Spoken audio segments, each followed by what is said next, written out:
ce jour dédié pour la Refoua Shema, la guérison complète et rapide de Nicole Simcha Bat Flori Bezrat Hashem. La question de Gabriel. Quel est exactement ce que Yaakov a appris les choses de Shenev? Donc il est écrit que Yaakov, c'est notre parachal cette semaine, Vayetse, est sorti d'Israël pour aller en, ce qu'on appelle Mésopotamie, on va dire l'Irak actuel, d'accord? Mais sur la route, il était parti étudier, il s'est préparé pour le mariage, 14 ans d'études de la yeshiva pour le mariage. Aujourd'hui, on fait moins que 14 ans. Mais lui, 14 ans. Il avait 83 ans à l'époque. Hein. Non, il s'est marié, il avait 83 ans. Donc c'était 14 ans auparavant. Non, 14 et 7, parce qu'il avait 21, d'accord? 21, ce qui nous fait donc 62.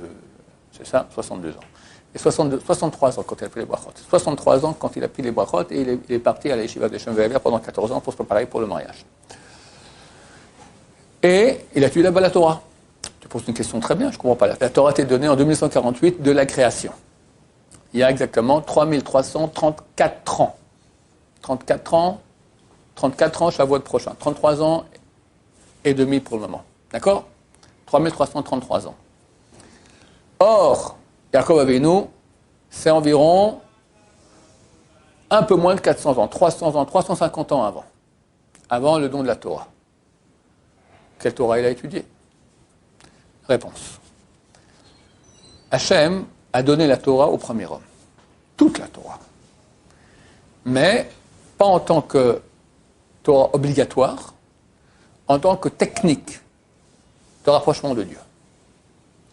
Les 7 lois qui sont obligatoires sont les 7 lois qu'on appelle Noachid, qui proviennent de l'époque de Noé. C'est-à-dire Noé, ça veut dire le père de toute l'humanité, le premier homme.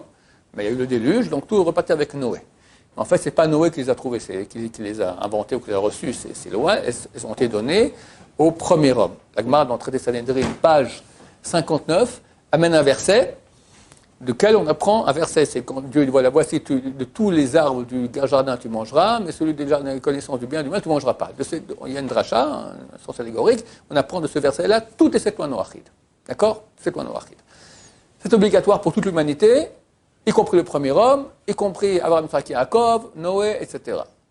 Jusqu'au don de la Torah. Les 606 mitzvot supplémentaires, il y en a tout 613, 7 lois Noachid, 613 moins 7, 606, existaient. Même avec les lois des rabbanan, les décrets des rabbins. Mais elles étaient pratiquées de façon facultative. Les grands sages, les grands tzadikim, pratiquaient cela pour se rapprocher d'Hachem. C'est pas obligatoire. Preuve en est que lorsque Lavan, qui était au courant de ça, il n'a pas voulu que Yaakov se marie avec Rachel, alors il flanque Léa, se disant, voilà, si je me marie avec la Léa, la Torah interdit de se marier avec 2 sœurs. Yaakov lui dit, je me marie quand même avec elle. Comment? D'après la Torah, c'est sur Karet. Celui qui se marie il se marie avec une sœur, ou même la relation avec la sœur de sa femme, d'accord? Karet. Comment il a fait ça? Parce que c'était encore qu'une technique de rapprochement non obligatoire. Dans les cas où on ne peut pas faire autrement, il fallait se marier avec Rachel, il se marie avec Rachel. Moshe, d'après la Torah, c'est un mamzer. Un bâtard. Pourquoi? Son père s'est marié avec sa tante. La tante du père. Amram s'est marié avec la fille. Amram, c'est le petit-fils de Lévi. S'est marié avec la fille de Lévi. Karet. Une relation avec sa tante, c'est Karet. Donc l'enfant qui naît d'une relation Karet, à Parnida, c'est un mamzer, c'est un bâtard. Comment Amram, le père de Lévi, c'est un des 4 qui est rentré vivant, qui est mort sans aucun péché de sa vie. Amram. Tzadik. Il se marie avec sa tante. Réponse, c'est permis. C'est une technique de rapprochement d'Hachem facultative. Maintenant, il faut savoir que la Torah, à leur époque, elle pouvait être différente que celle qu'on a aujourd'hui. Le Shla Kadosh, il dit que notre paracha, parce que Yaakov Avinu, il va peler les arbres pour les mettre en face des brebis qui s'accouplent, par cela, il a fait la mitzvah de Tfilin. Où est le rapport? Aucun rapport. Comment il dit ça? Shla Kadosh, c'est un des 3 rabbanim sur lesquels qu'on qualifie de Kadosh. Il n'y a pas eu beaucoup dans l'histoire, d'accord? Un homme extraordinaire. Le Shla, c'est le Rav Horowitz. On l'appelle le Shla, au nom du livre qu'il a écrit. C'est les initiales de Shnei Luchot Habrit, les 2 tables de l'Alliance, d'accord? Un livre très très profond, très très beau, accessible, mais très profond, d'accord? Que là, je n'ai pas le temps de lire, sinon j'aurais très volontiers lu, parce que c'est extraordinairement beau et profond. Alors, on a expliqué ça très souvent ici, qu'il y a différentes Torahs, qui sont en fait une, pas une comme disent les Tunisiens, une, qu'il y a la Torah du premier homme au paradis. Lorsque Dieu dit au premier homme, fais attention au jardin d'Éden, du paradis, d'accord?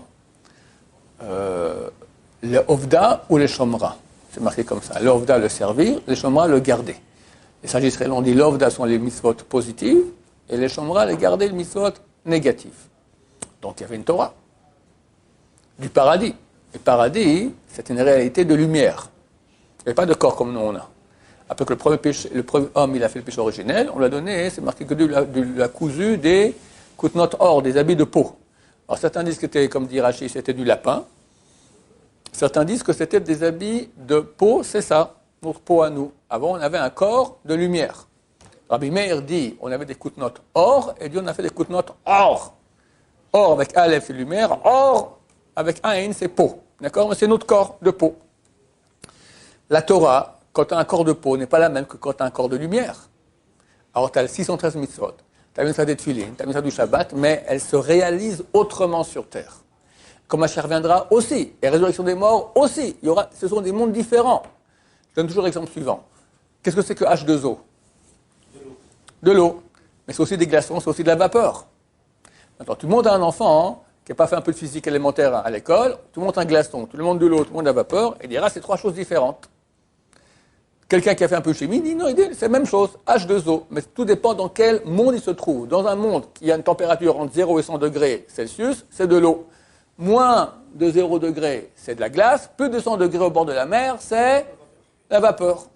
Donc tout dépend maintenant dans quel monde tu es. La Torah, c'est le H2O. Et elle restera toujours H2O, 613 mitzvot, elles sont inchangeables pour l'éternité, parce que c'est la réalité même d'Hachem. Quand elle vient sur terre, tout dépend dans quelle terre elle est. Moins de 0 degré, plus de 100 degrés, comment c'est? Avant Mashiach, après Mashiach, au Gan Eden, après Gan Eden, avant le don de la Torah, après le don de la Torah. Donc même quand on dit maintenant que les Avot ils pratiquaient toute la Torah, ça se peut qu'ils avaient des choses qu'ils pratiquaient différemment que nous. C'est la même Torah, ça faisait la même, on va dire comme ça, l'action qu'ils faisaient. Quand Abraham Avinu, il pèle les branches, ça fait tefilin dans le ciel.